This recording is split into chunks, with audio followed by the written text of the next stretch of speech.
Okie doke. Well, thanks everybody. And we're going to start out here with the solar news. I'll go ahead and turn it over to you, Bob. Give us the report from Florida, our Florida correspondent here. So what's happening? I'll be in Illinois tomorrow. Yeah. Okay. But so the House and the Senate over there in Florida has passed a bill, which is now on the governor's desk, to limit and eventually stop net zeroing in the state of Florida. The opposition said you would only lose about 40,000 jobs in the Sunshine State, which is sort of ironic that they're going dark in the Sunshine State. Anyway, it's not a straight line. The House bill would begin kicking in at the start of 2023 when panel owners would start getting 75% credit. That would fall to 60% in 2026 and 50% in 2027, and then drop to the market rate in 2029. So it never goes zero, but they'll pay you nothing, almost nothing. You're saying is that the wholesale rate? 50% of retail or what is that? Yeah, of retail. Okay, and then it eventually drops to wholesale rate, right? In 2029. Yeah. And they said they also grandfather in all the solar panels right now for 20 years. That's what I was going to ask. So Bob, is the numbers you're talking about, is that for systems installed in whatever year get 60% forever then, or 75% forever, or is it like existing systems? How's it built or how's it phased in? Okay, so right now, if you have solar, you would get a line cost of about $15 a month, or about $225 a year per cost. But under this proposal, your electric bill would go up by 25% in 2023, and then would go up to about 40%. Would increase it, and then 50% in 2027. Then you don't have it anymore. I think the question is, though, if your grandfather, do those rates that you enter in at stay forever, or do you scale down as the system scales down? I understand what you're saying. No, it's grandfather only for existing units. Yeah. Okay. So there may be a real rush to get in under the deadline, in Florida before they kick that in. And also, I did read some articles about how solar storage is picking up in Florida. That may be part of the cause, because self-consumption with storage is a big deal, which essentially means if the utility is not going to pay you anything when you net meter, you may as well store and use whatever it is you're generating, so you're not getting that net metering impact. And I think we're starting to see more and more of that as well. Yeah, well, the article I read said that with the batteries, it's only for the rich or people who build their houses out of automobile tires. Yeah. Well, those crazy folks. I can never figure out which side I fall on. Okay, so into the solar news here. Thanks, Bob, for the Florida report. Their Third Sun Solar here in Ohio, the largest Ohio installer, has been sold to Kokosing Construction. I only mention that because I know Jeff and Michelle Greenfield, who started that up. They were early pioneers. But it kind of is a trend where all of these smaller install companies are beginning to be bought up by larger companies, roofing companies, construction companies, and manufacturers. So I think we're going to start seeing a consolidation of some of that happening. Is that a home builder, Joe? Jay, is that a home builder? They are, but they're more than that. They're supposedly the largest family-owned construction company in the Midwest. They're based in Westerville, which is a suburb of Columbus. And they do a lot of road construction. I saw that on their website. So they have other subsidiaries, general contractor subsidiaries, things like that. Mm-hmm. The DC Attorney General's filed a complaint against Pepco, which I didn't even know that was the utility that services Washington, DC. Sounds more like a soft drink company, but they apparently have been repeatedly violating the rules and regulations surrounding community solar within Washington, DC. There are about 6,800 subscribers to community solar in the city, most of them low income. And Pepco apparently has failed to give them rebates that are due for solar energy. They failed to they've just had problems, you know, and haven't been able to sort these out when it comes to transitioning to renewables. So the Attorney General said, all right, enough already, we're taking you to court. So that's an interesting process that's been going on in Washington, DC. Washington State, all the way on the other side of the country, announced a $100 million 3-year program to create community solar for low-income residents of that state. That's going to be administered through Washington State University. You may have recalled that I mentioned the Commerce Department last week is doing an investigation against circumventing of the tariffs by Chinese manufacturers who simply moved their production from China of solar panels to Malaysia, Thailand, Vietnam.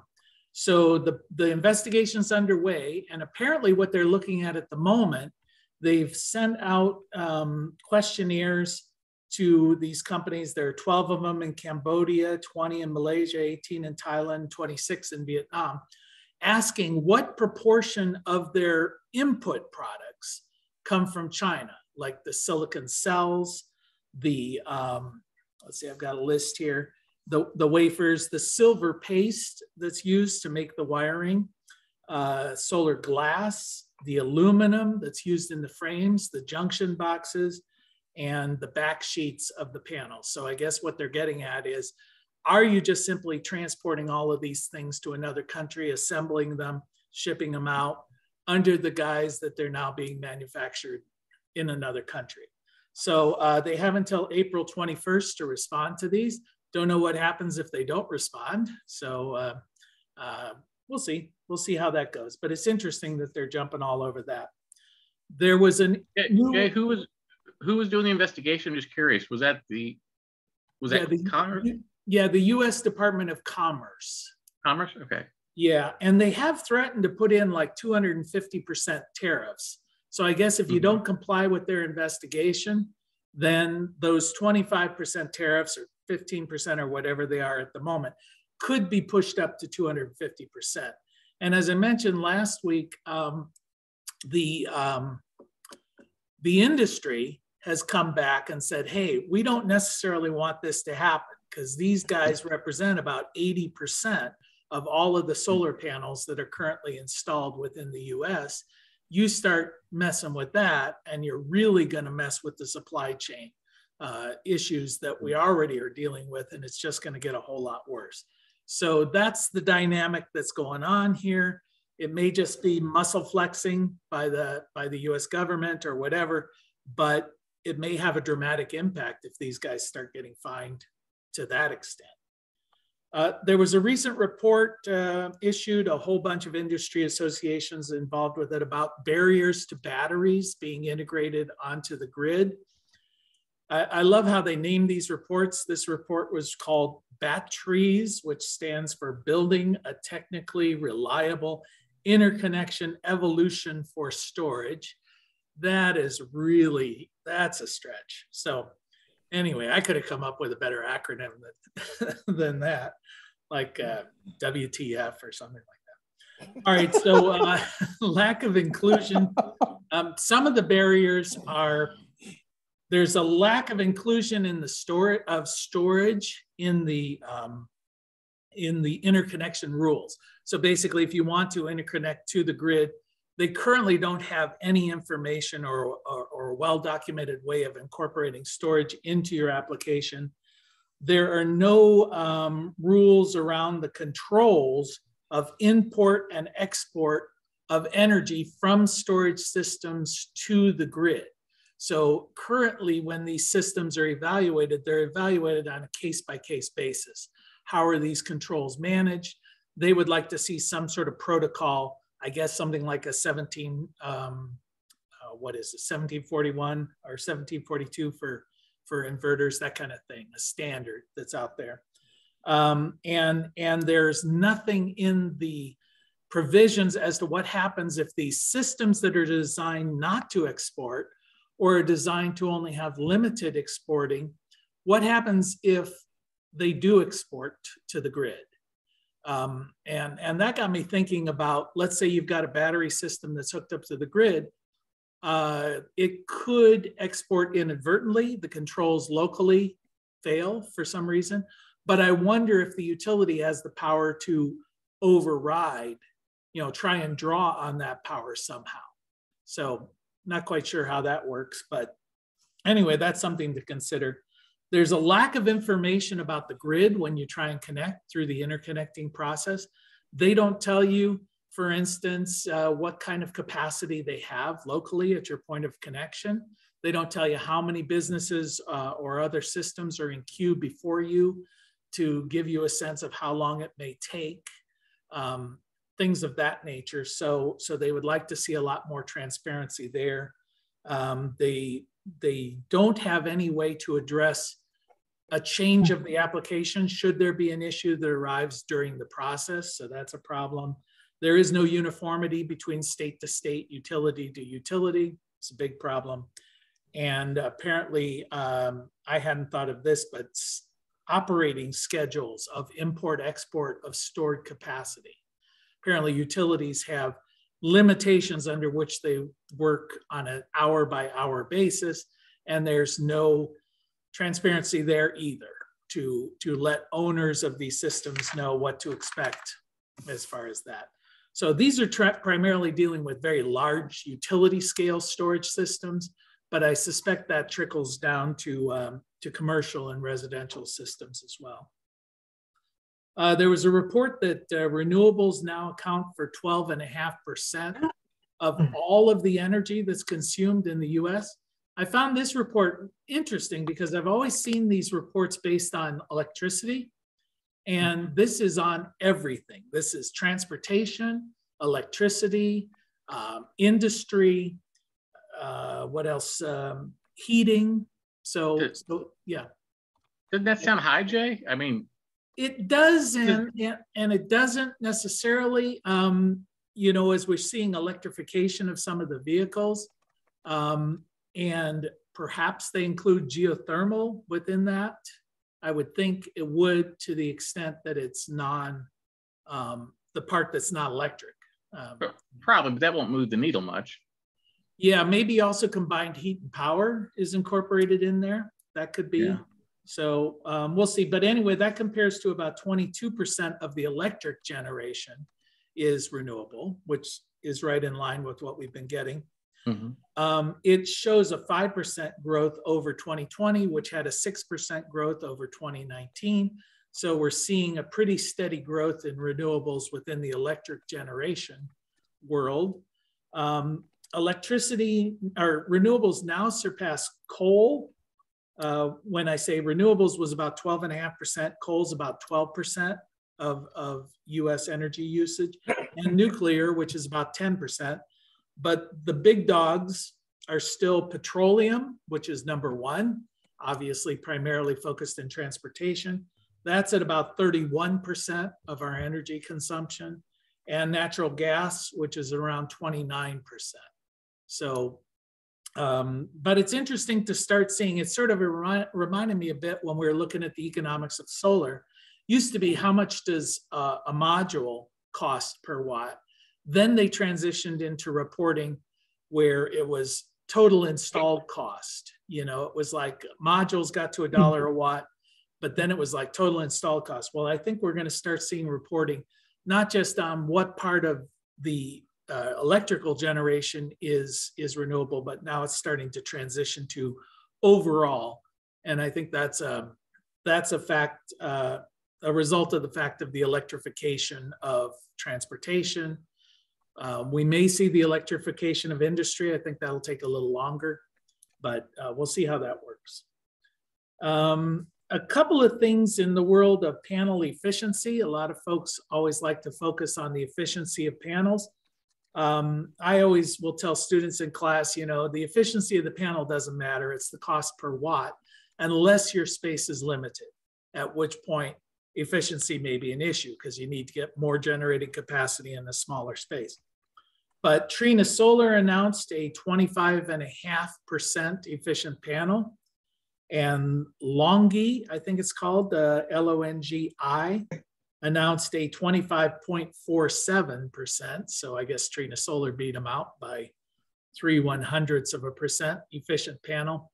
And to give you a sense of scale there, the Shockley quasar limit, which is the theoretical maximum efficiency of a solar panel, and these are for single junction solar panels, is 30%. So we're starting to push up towards the Shockley quasar limit. Although if you get multi-junction or multi-layered panels, apparently the theoretical maximum there is about 68.7%.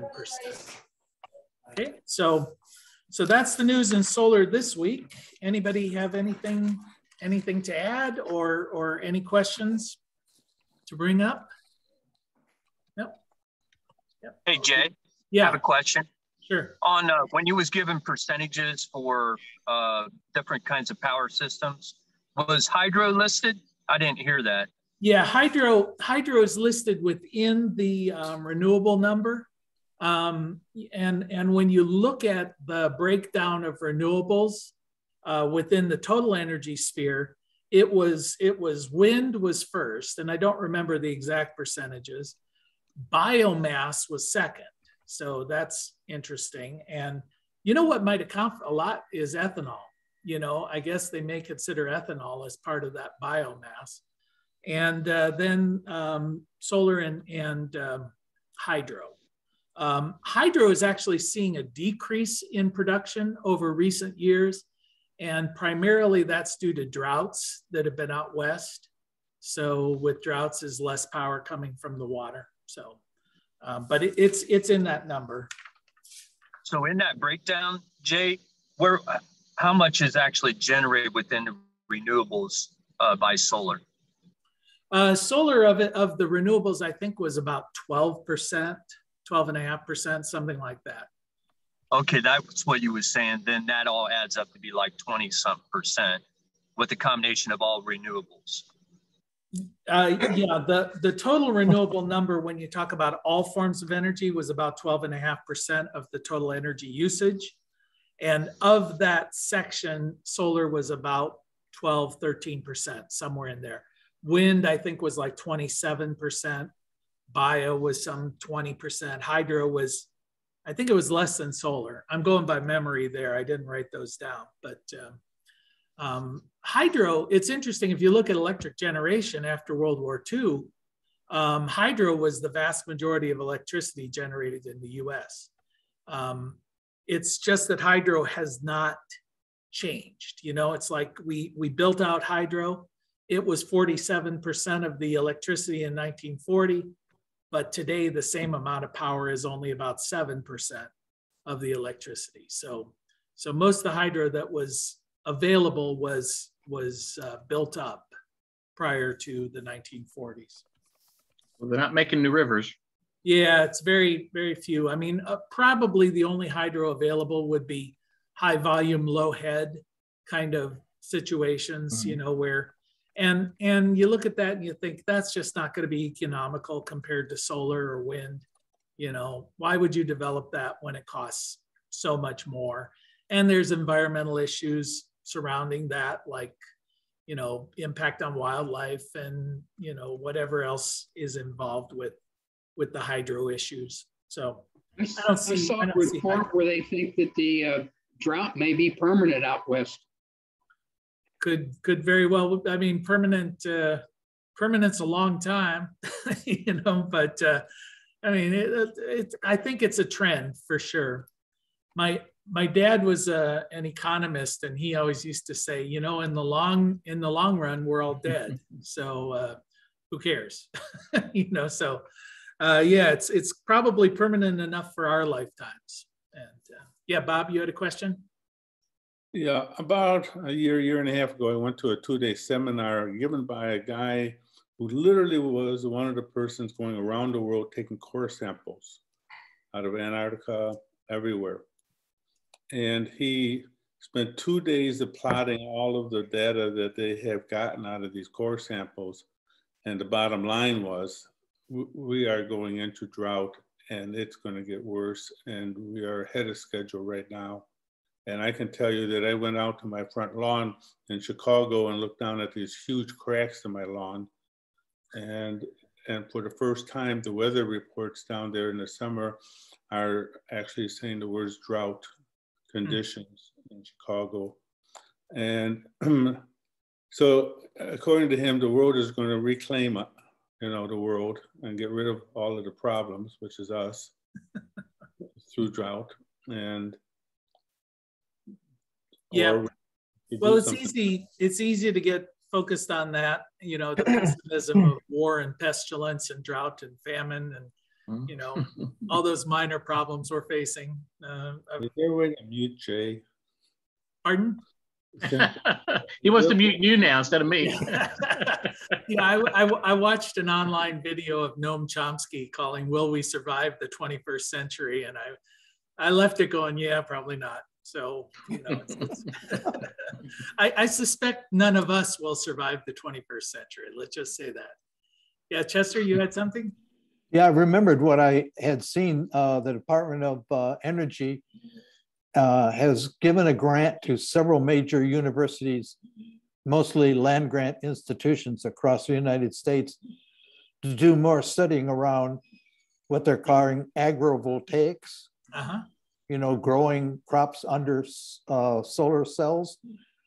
And one of the reasons they are so interested in that is because crops are dying now because of the lack of rain and high temperatures.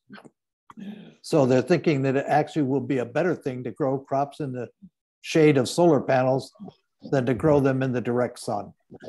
Yeah, I've read a lot about that. I'll get to you in a second, Jay. But it's funny because farmers that I've spoken to are really hesitant against it, think it's silly. But these are largely soy, corn farmers who have heavy equipment. Where agrovoltaics really has a place to play is certainly in crops that are hand-picked, for one thing, for sure. Things that don't require great, huge harvesting machines and plow up. So I think there's a role there to play for sure. And farmers will be quick to take advantage. You know, we've had the report a couple of weeks ago. They were saying paying about $1,000 an acre per year for solar farms on your land. So that's the current going price. Jay, well, were you going to bring up? Yeah. I was just going to say that one of the major crops they were talking about was pasture. Oh, yeah. So raise the solar panels up enough so that cows can actually graze underneath them. Yeah. Yep. My question is just go back 50 years to when I was reading popular science a lot as a high school kid and such.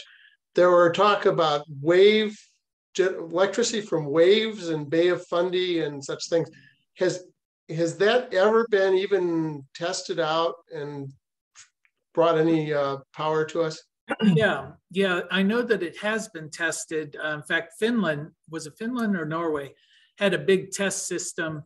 A lot of times they use the waves to handle compressed air. You know, as the waves come in, it compresses the air and drives a piston. Other times they'll anchor something to the bottom and it goes up and down. Problem that they ran into, at least the one in Norway that I read about, is it's such a harsh environment. You know, a storm came through and just destroyed the whole plant. So, you know, it probably falls in realm with, are there less expensive alternatives? And if so, you know, why would you do that? if it was 3 times the cost. So Mike, I saw your hand up there a second ago. You're on mute. Did you have a question, Mike? Hi. Yes, I do. Actually, I have 2. One is the high efficiency solar brand you mentioned earlier, Jay. What brand was it? Yeah, there were 2 of them. There was Trina Solar, Trina, and Longi, Longi. So okay. I know Longi is a Chinese manufacturer. I don't know where Trina Solar is manufactured. Probably okay. China. So okay. My second question is my wife and we are converting a big property into a permaculture farm, swimming pool, into the fishery stuff. But after you guys talk about the solar agricultural farms, my question would be, how high does the solar needs to be mounted then? Because it depends. People have goats, people have chicken. Or like my wife, she grow a lot of vegetables. How will that affect, since the sunlight is not hitting directly on it? And so how high it needs to be to prevent the goats, animal damaging it? Sure. Well, I can answer the goat thing because we have goats and we've got a solar array, and we actually use the solar array as a shading area for the goats. And we simply raise the front about 5 feet off the ground. The back is about 8 feet off the ground. That's plenty high. They don't bother it at all. They will climb on it if it's much lower, but 5 feet is certainly high enough. With agrovoltaics, typically what they'll do is do an east-west orientation, and then they'll space them wide enough so that during the day, the sun will hit every part of the ground underneath the array as it traverses. So you could either do a pyramid shape like they do with east-west on rooftop, where half the panels are sort of oriented east and half are oriented west, or you could just lay them flat. But as long as the spacing is far enough that you do get sunlight hitting, throughout the day, that's typically how they try and address that. They're also coming up with new panels that are translucent. So they will allow the non-captured sunlight, much of it, to penetrate down through. So if that's the case, you could move these things closer together. But I think as let's see, was it Ben? I don't remember. Oh no, it was Chet. He was saying that water, there's a lot less evaporation because there is this partial shading, and that's a big deal with agrovoltaics. Okay. Okay. Did anyone else have any questions or comments before we jump into standalone solar? Okay. Well, let me jump in. I'm going to share my screen here. I've got a picture just so people know what we're talking about. Talking about small scale standalone systems. I don't think we see very many large scale standalone systems, except I know sometimes we have someone from Trinidad and Tobago where these systems are not allowed to be connected to the grid. So they do have some pretty large scale standalone systems. But this is essentially the process. You've got the array, comes through a junction box or a combiner box, a couple of DC disconnects, goes to some sort of charge controller, then into the battery bank. From the battery bank, there may or may not be DC loads, goes to an inverter. You may or may not have a generator. Typically you would, if this is truly standalone, and then a disconnect in your AC loads. So I know I asked Don to sort of jump in here. Is this similar to your system conceptually? I know you've got a solar. Yeah, it is. So some of that stuff gets combined together, but yeah, this is conceptually about the same. Is your charge controller and your inverter all in the same unit? Yes. Okay. And then you've got some sort of connection panel there within that where you bring in your array, connect it, you connect your batteries into that same unit? The way I've got it set up is I've got 3 subarrays and 3 inverters. Each of the subarrays supplies 1 inverter. The inverters are all networked together so they coordinate. And the batteries are all, each of the inverters draws equally from a bank of batteries. So I don't have separate battery banks, I just have 1 big battery bank. Okay, so there is this somehow controlled? Is there a central controller where all of this goes in, or do they just? The inverters, one of the inverters gets to be picked to be the master and the other 2 are the slaves. Okay. So they coordinate amongst themselves, and one inverter tells all the others, you know, how much to pull for electricity. It monitors how much solar's coming in and manages everything. And what do you do if you do you have any kind of load dump associated with this if you're generating, or do you just shut down your power? Yeah, it's all solar, so it just automatically shuts down the power in the inverter. Do you have a generator hooked up to this? I do. Yep. It's hooked up to all 3 of the. Again, there's the master that'll turn the switch that says turn on generator, turn off generator. But the generator is tied to all 3 of the inverters. I will say, and I kind of laughed at this at the time, but maybe this is what it is. Every once in a while, when we have a surge in the generator, it will unbalance the inverters and kick them off for a minute or 2. And the only thing I can think of, since they're all directly tied in, is when we were doing it, they made a point to say, make sure the wire length was the same for all of them. That sounded silly to me at the time, but that's the only thing I can think of that's different between the 3 of them as to why one of them might get a surge when the other 2 don't at sometimes. Okay, does it happen like when a well pump kicks on or something like that? It is when there's a surge in power, yeah. That's what it is, I believe, is just watching it.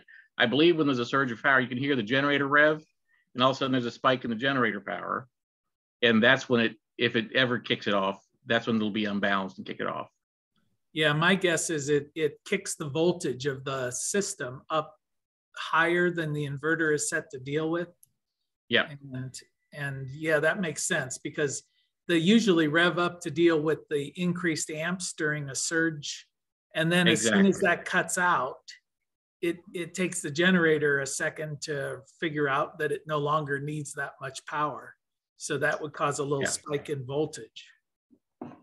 Yeah, and that's the only hitch I've seen with it so far. And I'm not down there often enough when it's going on to really tinker with it. I've just been there long enough to figure out, you know, cause and effect, but not to see cause and effect, but not to figure out what exactly is driving it. And what kind of batteries do you have in the system? For that one, I've got what is it? AGM. So it's a lead acid, but it's the one with the sponges in them. Yeah, absorbed glass mat. Absorbed glass mat, yes. So I've got it's PCC 230. It's the Solarc in-house brand. Okay, and this system's not really been in place long enough to see those batteries wearing out. No, it's only been in place since 2020 is when I started it up. 20, yeah, 20.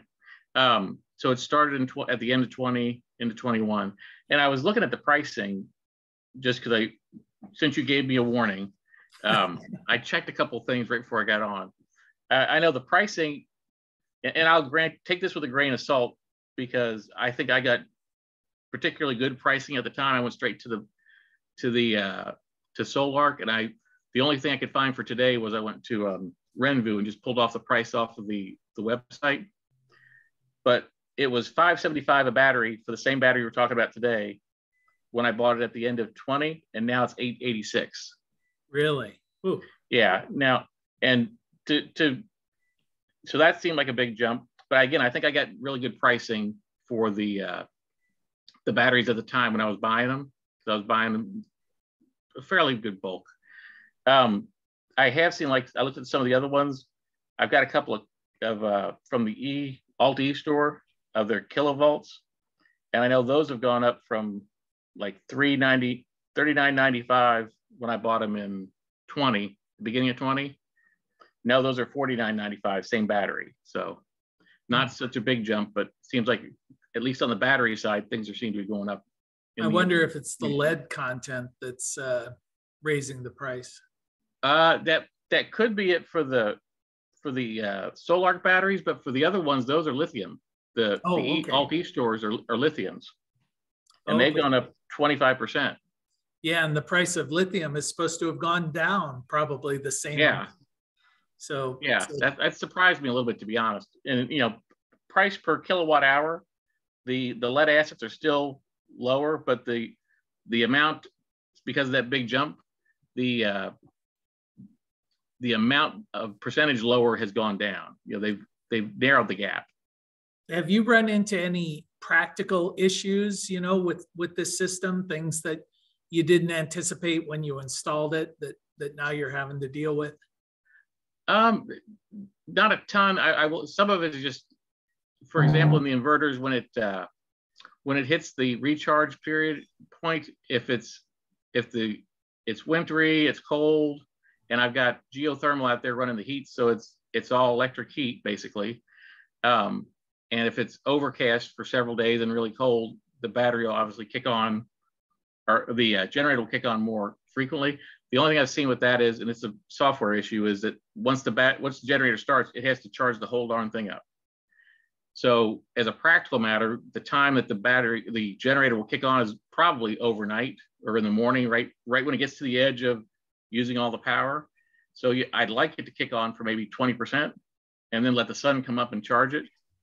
And I can manually turn it off, but it's just that's the only thing that's been kind of difficult or annoying. And one of the things that we'll see with lead acid batteries is they're slow to charge when it's cold, much slower than they would when it's warm. And actually with lithium ion, they say that they really won't charge if it's below freezing. I've heard that too. Now, all of my batteries are in the basement, so it's not, it doesn't, I'd say, it stays a relatively constant 50 degrees, even when it's really cold outside. Okay. So I haven't run into that problem too bad, either with the lithiums or with the lead acids. All right. Well, one thing I brought up this chart because I wanted to sort of show one of the concepts that's kind of hard to understand when you're sizing a system is the solar array, of course, is generating power. And all of the wire sizing, all the components will be based on how many amps are generated by your solar array all the way until it gets to the battery. Then from the battery on, you can conceive of these as two completely separate and independent systems. So the solar array simply charges the battery. And everything is based on the capacity of the array pushing power to the battery. But then the inverter sizing and all the wire sizing is based on load, the maximum power draw of the load. So you're basically now drawing power from the battery through the system, and everything's going to be based on the capacity of the inverter. So the inverter sizing is based 100% on your load, the maximum power draw. And we say that that should be about 125% of whatever your maximum power draw is, so that you don't undersize your inverter. So if you're drawing, say, 2,000 kilowatt hours or 2,000 kilowatts at a second, you'd want a 2,500 kilowatt inverter at a minimum, can get bigger. And when it gets to sizing the array size, this is another concept that's a little bit hard for folks to follow, is when you're sizing for a grid-tied array, you typically take, okay, what is my average load demand and what are my hours of insolation at the site? And you would calculate it based on averages over the course of the year. But with this, and that's because some months you may overproduce, some months you may underproduce. It all averages out because you're net metering back to the grid. But in a standalone, you don't have that luxury. There is no grid to equalize this with. So you do what's referred to as the design ratio. It's pretty simple. You just take what is your load demand for the month, divide it by the hours of insolation available at that site for each month, and you get a number, and then you pick whichever number is biggest, and you design based on that month.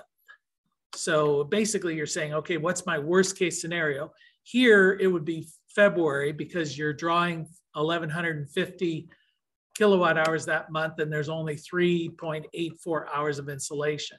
So we would design our system based on these numbers, not based on your average numbers.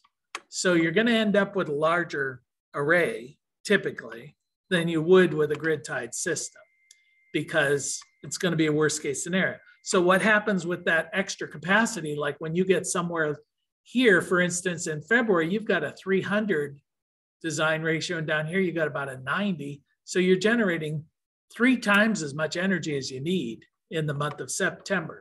So what do you do with it? Do you just let it be, or do you have some sort of load dump that you can utilize that? You know, so that's an inefficiency that's going to be built into your system. And you were talking crank up the air conditioning. Yeah, air conditioning. Well, do you really have air conditioning with a standalone system? Do you, Don? Yeah. Yeah. Okay. You're an American. Well, I've got geothermal heat. I might as well have air conditioning. Yeah, why not? You're American for sure. So, yeah, it's funny because that's unusual. Well, it has been unusual. So obviously it's going to add some cost there. We're mainstreaming things, Jay. Actually, the air conditioning has no cost at all. The air conditioning is it's the heat. It's the heat pump is the real driver. Okay. In fact, in the wintertime, when it's a sunny day, I'll crank the heat up to 80 because I'm trying to keep it warm enough that the heat doesn't kick on in the middle of the night. And the batteries, once I filled up the batteries, I've got to find some way to save that energy. So I'll crank up the heat, pump it out of the basement, or have the resistance heaters turned on, because the array will supply a lot of power if it's sunny out. And in fact, in the winter, it'll supply way over spec.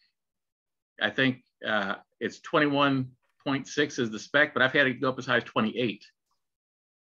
And I'm assuming it's not just, part of it's probably a measurement error, the way they average stuff out or something, but I've had spikes that high for, it measures in 5-minute increments. So 28 what? Kilowatts. Oh, kilowatts from your system. Yeah. Yeah. What size array do you have? 21.6. Oh, okay. So you're getting sunny and cold. Sunny and very cold, and it'll 24, 25 is normal. I've had it spike up higher than that though. Yeah. And you're probably not getting impacted for your air conditioning because in the summertime, you've got many more hours of insulation. Yeah. Oh yeah. So you've designed to deal with your lowest or your worst month, which is probably in the winter. And that way you have a lot extra capacity in the summer that you can use for air conditioning.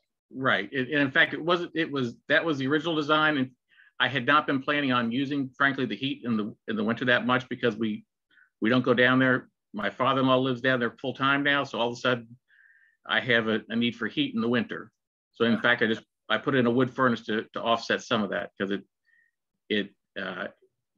late December, early January, it's overcast and cold, and it's just it doesn't quite keep up enough. The generator just kept kicking on every couple of days. Yeah, you were mentioning about cost, and I was looking for some cost comparisons between lithium ion and lead acid. And they're kind of all over the place. It depends on what you're comparing, which battery and whatever. Mm-hmm. But I thought this was kind of interesting. What you find is the upfront cost of lead acid is much less than lithium ion. But when they look at the average cost over the life cost per kilowatt hour of energy, it's significantly less for lithium ion because of several things. One is you can go to a lower depth of discharge, so you don't have to buy as big a battery. The batteries will last significantly longer than lead acid. And so as a result, you're getting a reduced cost. This one here, the comparison was about 21 cents per kilowatt hour over the life versus 40 cents for the lead acid. I would say, Jay, I think that lead acid you got with 2 years seems extremely low. The one I've got is set for at least 7 years, and that's off grid, and 12 plus years on grid. Ah, okay. And what is it warranted for? Do you know? I'd have to go back and check the warranty. I know the flyer or whatever says guaranteed, 50% depth of discharge it's got the chart, 40% depth of discharge is so many years. I believe, I don't know what the warranty says, but I believe what they're selling is 7 years off grid to 50% depth of discharge, assuming 3,000 cycles. That's what they're touting. Yeah, that would be pretty good. I mean, that's a pretty good lead acid battery. There were some other issues here I thought I'd highlight, the differences between lithium ion and lead acid. One of the things here, of course, is the faster you discharge them, the higher the rate of discharge, the less capacity a lead acid battery will have. Although with lithium ion, according to this diagram, it doesn't matter. The rate at which you discharge them does not affect the capacity of the battery. So that's one thing. If you've got some variability in your batteries, or if you're draining them pretty quick, that could be an advantage. The cycle life of a lead acid versus the lithium ion. This chart is showing that the lithium ion will last about 11 times as long. That seems a bit of a stretch, but certainly I've always heard with lead acid, it's 3 to 4, maybe 5 years, whereas the lithium ion are 10 years, maybe 12. So I would say you should expect at least twice as much. Constant power delivery is another one. With lithium ion, you're going to see the power until it gets down to about 20% depth of discharge, or 20% state of charge, 80% depth of discharge. Then it'll drop off. Whereas lead acid, the voltages tend to drop as it's being depleted. If you've ever used a lithium ion power drill, you'll see how that works, where, it's operating and then it doesn't work, at all, just drops off. Whereas a lead acid one would get to that, like a drill, go wow, wow, wow, wow, kind of drain down. So sound effects, no extra charge. The amount of time it takes to charge is quicker with lithium ion than the SLA is just standard lead acid. High temperature performance, lithium ion apparently works much better in high temperature to where it will not deplete over time as much. But as we've said, with colder temperature, the lithium ion will continue to operate when it gets below freezing, but it will not continue to charge. So it will drain its battery. It says that at 0 degrees Fahrenheit, lithium will still discharge 70% of its rated capacity, whereas lead acid would only discharge about 45% at 0 degrees Fahrenheit. But the lithium ion will not charge when it gets below freezing. So that's an issue. Battery installation, I don't know. They seem to think it was great. You could install it upside down. I don't care, Weight comparison, of course, that's a big deal. That's why lithium ion are used in cars. Lithium ion, much lighter. The self-discharge is another issue. If you leave these things sit, a lead acid battery will self-discharge, will grow and be basically dead after a few months sitting on the shelf, whereas a lithium ion will lose its charge at a much slower rate.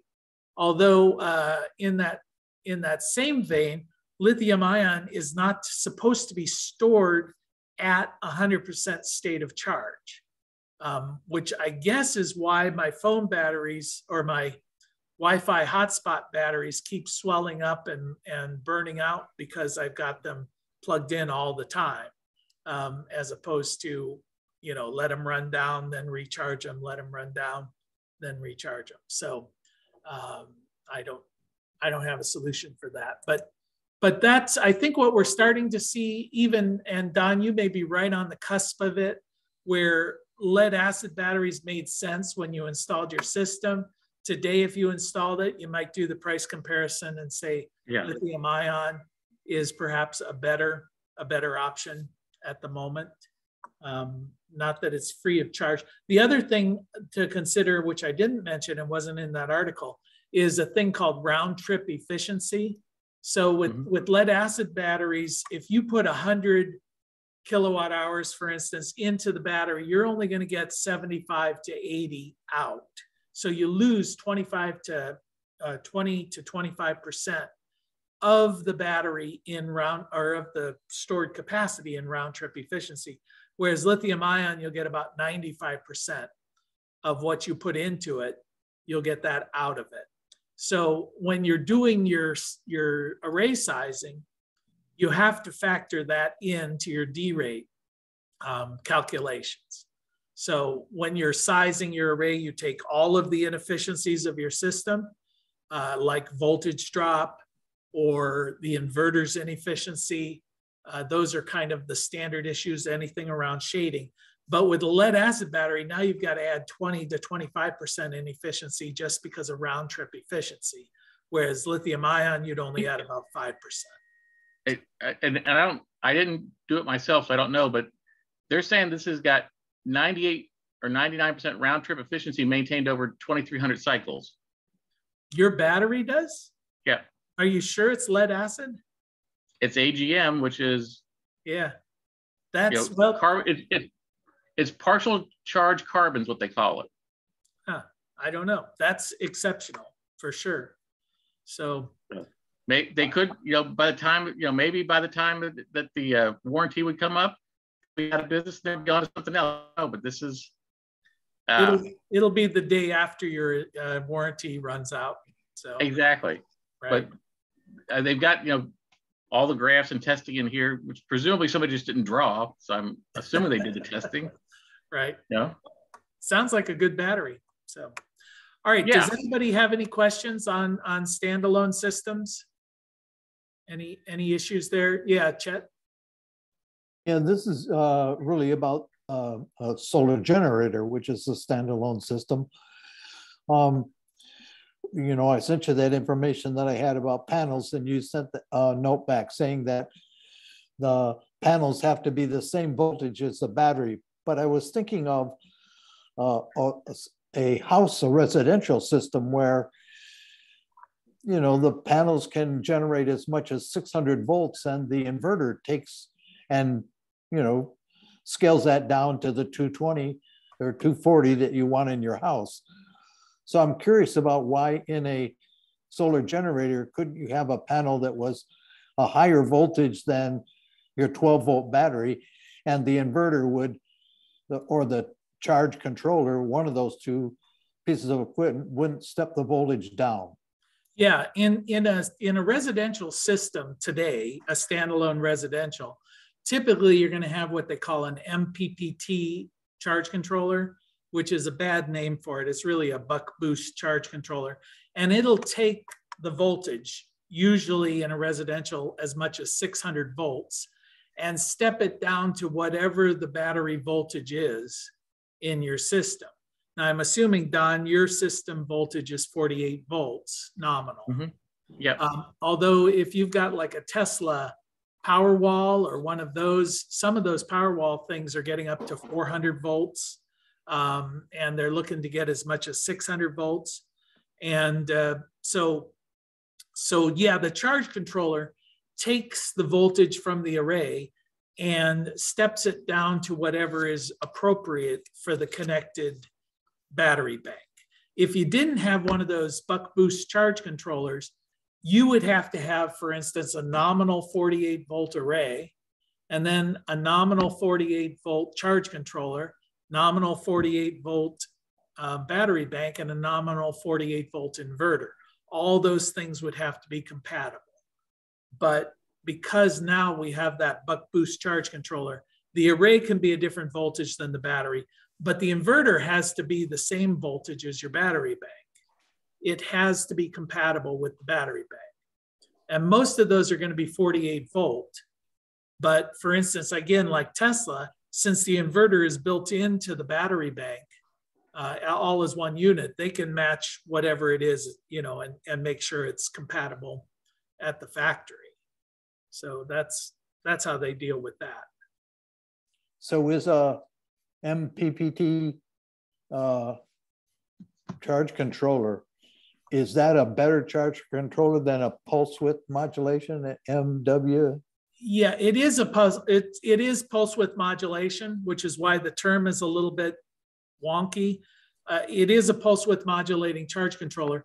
It just has the ability, it also incorporates a DC to DC voltage conversion, which they refer to as MPPT, which is not really what the maximum power point tracking is. It's just marketing hype, but you'll see these things advertised as MPPT charge controllers. But well, that's why this came up, because I was looking at charge controllers and they said you can have this one at a lower price, which is, they called it an MW, PWM, right.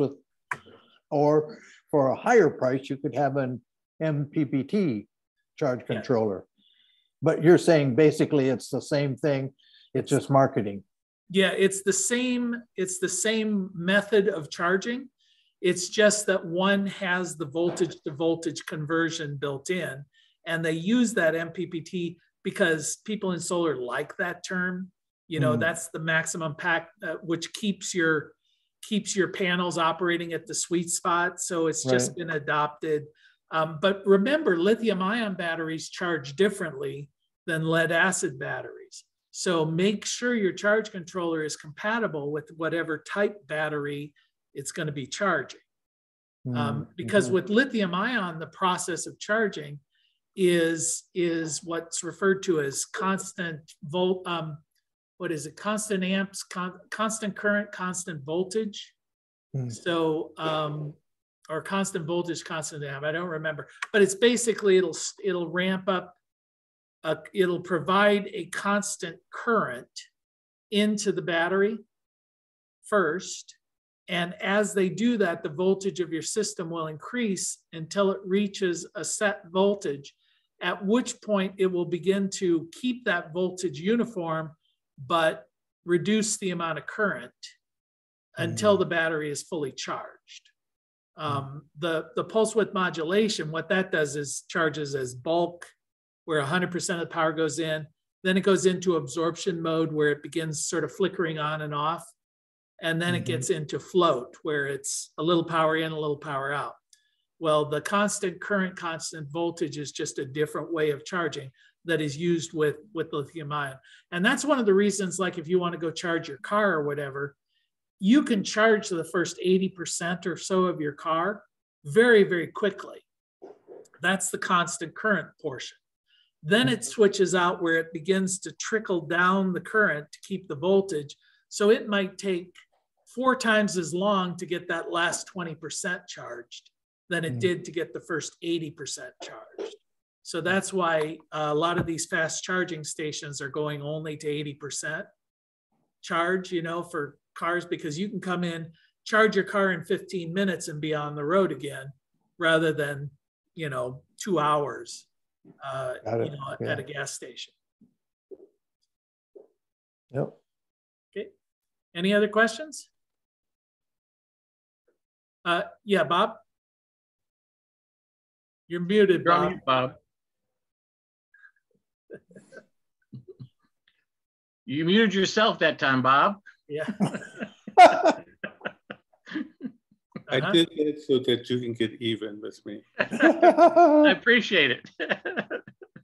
I just wanted to say that I'm very impressed with the amount of knowledge you have, Jay, in solar area. I was wondering if you were going to. Yeah, I'm starting to hear you go back and out. I think you were being smart with me. Is that right? I just want to point out that you wrote a book that has a tremendous amount of knowledge in it that I use as a reference all of the time. So to anybody who doesn't have the book, it is the defined reference book out there on solar energy. Well, that's I good. haven't found anything close to it. And I'll plug the fact I'm currently writing the level 2 book. And what I really am feeling good about, I'm up to about page 200 now on it. It's going to be about 500 pages long. And what's interesting is there's very little crossover between the two. So it's amazing how much information is out there in the world of solar. This one focuses more on commercial solar and project management. So we get a lot into the financing options and power purchase agreements and managing a project and then what are the issues that are unique to commercial situations as opposed to residential situations. So I'm really feeling like our industry is becoming a real industry, a real mature industry. So it's fascinating to me. And I must say these sessions help me a lot because it raises the issues that people are going to want addressed in the curriculum, as it's developed. So that's very helpful. Jay, are you rewriting it or are you doing a new book? It's a rewrite, but it turns out that it's about 75 to 80% new stuff. Okay. So yeah, it's because what I did in the last revision of the Understanding Photovoltaics is I took a lot of the advanced stuff that was in the level 2 book, the Designing and Installing Solar, put it into the Understanding Photovoltaics because it was residential related. So now I'm saying, all right, well, I took that stuff out. Now I got to replace it with stuff that's truly commercial, truly project management. So yeah, it's interesting. Now, of course, we're getting into remote site assessments and how to navigate the permitting process and what are the pitfalls of integrating, onto the grid or, things of that nature. So in fact, I just wrote a whole section on transformers and how installing a system can affect, are you going to have to replace the transformer that you're connected to at the utility grid? Because it's an issue that never had occurred to me where let's say that you're in an office park and they're all serviced from from the same transformer and somebody's installed a 30 kW array. You want to install a 30 kW array, but the transformer can only handle 50 kW. And it's possible that if both of them are backfeeding the grid simultaneously to their capacity, so then it becomes an issue of, all right, the transformer needs to be replaced. Who's going to pay for that? Are you going to replace? Is the utility going to pay for that? So those are issues that you need to address when you're doing a site survey. Otherwise problems crop up. So it's that kind of level of more advanced focus that we're starting to get into. When will that book be available? Oh, Lordy. Yeah, certainly by the summer. That's my goal. And then we'll have an online training program associated with it. And then that will lead to the ETA level 2 certification. So all of that's designed to build on the level 1 certification. So you go through that, you get the level 1 certification, then you can take the additional online training or training through somebody else and then get your level 2 certification. But there's also the on-the-job experience checklist that you got to fill in. That says, okay, I installed a microinverter system, I installed power optimizers, I hooked up a junction box, whatever, and it's a checklist that you sign off and you get a certain number of points. Because the idea is a level 2 certification is designed for people who are really in the field doing it, where the level 1 might be for people who either install systems and are new, or they might be like, let's say you're an architect who wants to know about solar, or you're an engineer who wants to know about solar. You may not be actually out there doing installations on a day-to-day or week-to-week basis.